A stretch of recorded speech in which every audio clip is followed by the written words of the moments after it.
just thank you so much for chatting to us today. How have you been, and how have you been since the season ended a couple of weeks ago? Yeah, been pretty good. Like had a few end of season parties and whatnot with the girls, so it's been really nice socializing off the field and yeah, getting in some farewells before I head back to Oz. But yeah, no, it's been good like end of season and things like that.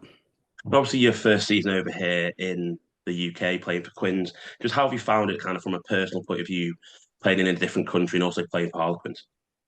Yeah, it's been unreal. Like, obviously our season didn't go as we planned, and we would have liked to been in semis and the final potentially. But yeah, it's just been unreal learning a new style and learning under Amy and Brent, and then yeah, just playing with like world class players. Yeah, it's been unreal and yeah, one that I'll never forget. And how do you feel the kind of the team's season went as a whole? Obviously, like you just mentioned, disappointing not to make those playoffs, but as a league kind of progressing, it's getting a lot more competitive. So how do you feel like it's gone so far for you for Quins this season? Yeah, yeah, I'd say we've showed glimpses of what Harlequins can do and what we're all about. And I'll just say finding consistency is probably our key thing moving forward. And yeah, we've had some major injuries to some key players in our 23 and starting 15. So obviously losing some really outstanding players early in the season as well doesn't really help our chances in the back end with points and whatnot. But yeah, can't fault like the girls' efforts and everyone ripping in every week at training and putting their best foot forward for the team. So, yeah, as I said, frustrating at that lack of consistency. But yeah, moving forward, I think we've got some systems and processes in place to ensure that doesn't really happen again. I think you just missed one game throughout the season in the Prem 15s, anyway. So kind of what was your favourite of those games, and kind of what was your favourite moment from some of those games? Sarries at home for me was just unreal game, and we had a bit of a decent crowd just to watch a women's game, which I hadn't really experienced before in Oz.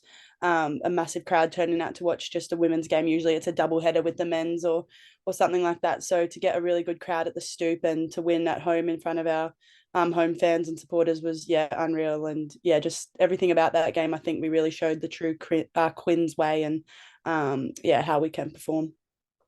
And obviously, you mentioned before, kind of, well, I mentioned before how tough the league can be this season. So, what's been the kind of toughest game that you've had so far? Well, not so far during the season.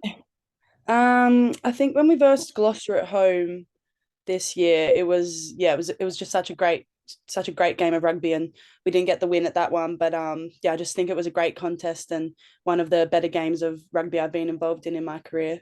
Just a club game, so yeah, I'd say that one just with the likes of all the international experience that was like spread out throughout both teams. It was just such a good game.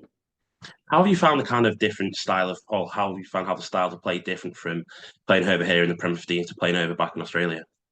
Yeah, like set piece is obviously a major strength of the England team, so you can really see that style of play. I think most tries are scored off lineouts in the comp and off like first, second phase, which is off set piece as well. So I think just the different styles is probably more the set piece focused and forwards focused game that's played over here in the Prem, other than maybe like the Chiefs or something. But yeah, I just think the structures aren't too different in that sense. I would just say the like attack, the style of attack is a bit different, and what areas of the field we're like aiming to get into, I think is a little bit different as well.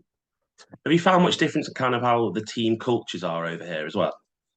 Yeah, a little bit. I mean, I wouldn't say the Brits are the most friendliest people, but I think they took a little while for us to warm up to them. I remember the first week, I think I was just proper jet lagged and not loving my life because of the cold and how and like training in the freezing cold. But yeah, everyone said I wasn't too smiley and happy when I first got here, but I think it kind of goes both ways. And but no, I've made some like great friends that I'll have for life now. So yeah. Did it help kind of having a few Wallaroo teammates over here as well to kind of adapt to that change? Yeah, 100%. I mean, Caitlin's my best friend, so we came over here in November, and then Chance joined us in January. So it's been really special to do it all with them and create all these really great memories and play some awesome footy and then have some fun outside of that as well. The heat in the last couple of weeks must have helped you kind of adapt as well. Yeah, it's been really nice. I can see why everyone loves like the UK during summer and things like that. I'm kind of annoyed to have to head home on Friday and back into winter, but yeah, it's the weather's just unreal. We mentioned kind of the international talent of the Red Rose, but there's also plenty of other international talent, a lot of Canadians, a lot of Americans in the league. So who's kind of been your toughest opponent you faced this season? Oh, I mean, Sarries is always like a tough physical game. Gloucester away, the scoreline obviously reflects what sort of game that was, and I'd never made so many tackles, I think, in my career in one game. Um, so I'd say those two, Gloucester, Sarries, I think they're pretty well stacked with internationals in that sense as well. But yeah, I think as the comp grows and the league just keeps getting better and better, you see like Bristol making finals, Worcester, we drew with Worcester, they're I would say top six teams. So yeah, it's just going from strength to strength, and it's such a good comp. It's probably the best in the world. So Yeah, looking at kind of your Harlequins side and your teammates, who's been like your player of the season from that Quinn side? I think Amy Cocaine, she's so valuable to the Red Roses and so valuable to Quins as well. I think we're really going to miss her next year, in that sense. But yeah, I just think off field as well, she just brings the girls together and drives that like culture side of thing, like knows when to switch it on and off, which I think is really important to have in such a long season. You can't be all focused on footy the whole time. So yeah, it's been awesome playing with her, and I'd say yeah, she's up there, player of the season. You obviously have like Jade Conkle Roberts, Emily Robinson, like really good back rowers as well. So yeah, losing Jade to injury a few times this season didn't really help our finals run either. And you can see when she's back in our team at number 8 how much better we are as a side with her in it. So yeah, really unfortunate to lose her to some injuries, but yeah, she'll be back bigger and stronger, I think, come the season. Are there any kind of ones to watch for us next season? Perhaps someone who's not really starred during this season or not had the opportunities this season, but someone you think's going to shine next year?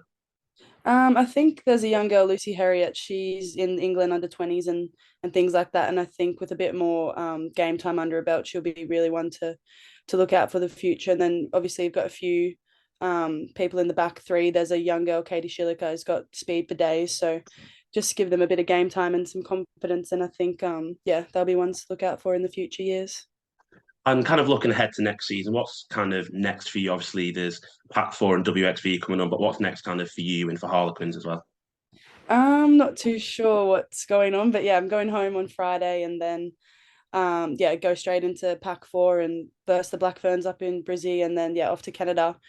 And then I'll have a little bit of time off and then refocus again for World XV. And then yeah, I'm sure what I'm doing next season will get sorted soon and whatnot. But yeah, it's been a really great year with Harlequins so far, and yeah, I've loved my time in the UK. Just to quickly touch on the Pac 4, obviously facing the world champions New Zealand, just how exciting that going to be playing at home, facing the world champions? Yeah, it'll be unreal. I mean, we versed the Kiwis so many times last year and started really well in all the games we versed them and then just couldn't finish it off. So yeah, it's always a privilege to verse the likes of the Kiwis and even the Red Roses. They're just teams that are just such high standard and professional and really like paving the way in women's rugby. But I think yeah, there'll be a few surprises. I think come back fourth. I know we've built a really strong squad and yeah, watching the Wallaroos versus Fijiana the other day was yeah a bit hard to watch, knowing that I wasn't a part of it, but also really exciting that that's something I can look forward to going back into and getting back into the swing of things with Aussie as well. Do you think a few of your girls obviously being over here, obviously you met the three at Quins, Laurie Kramer at Exeter, do you think those players playing in the Premier 15s regularly is going to only help the Wallaroos going forward? Oh, 100%. And that was the driving force behind me moving to the UK and playing for Harlequins was to make myself better for Wallaroos because at the end of the day, that's like it's the epitome of your sport and everyone wants to play for their national team. And yeah, anything I can do to better myself as a person and a player, I'm gonna try and do it. And I think me being here is only gonna do that and benefit Wallaroos. So yeah. Are you going to recommend the opportunity to the rest of the Wallaroos when you get back? I mean, a few girls have spoken about it and mentioned it. So, I mean, it is something that they possibly could do come like, post 2025 World Cup. But I do know RA have really good plans in place for Super W and things like that. So hopefully we can see that competition expand and get into longer rounds just to make it more, more enticing that girls want to stay home and play in that comp as well. And just finally, before I let you go, enjoy the rest of your day. Just what would you kind of say is your 3 word season review for Harlequins this season? Um, I would say like frustrating, definitely. But then I would say like unreal. I probably use that word a lot, but I just think, yeah, frustrating, unreal, and maybe fun. Perfect. So just perfect. Thank you so much for chatting to us today and talk through the season. Best of luck for WXV and Pack 4 and everything going back to Australia. And hopefully we'll see you back in the Premier 15 soon. Yeah, thank you so much.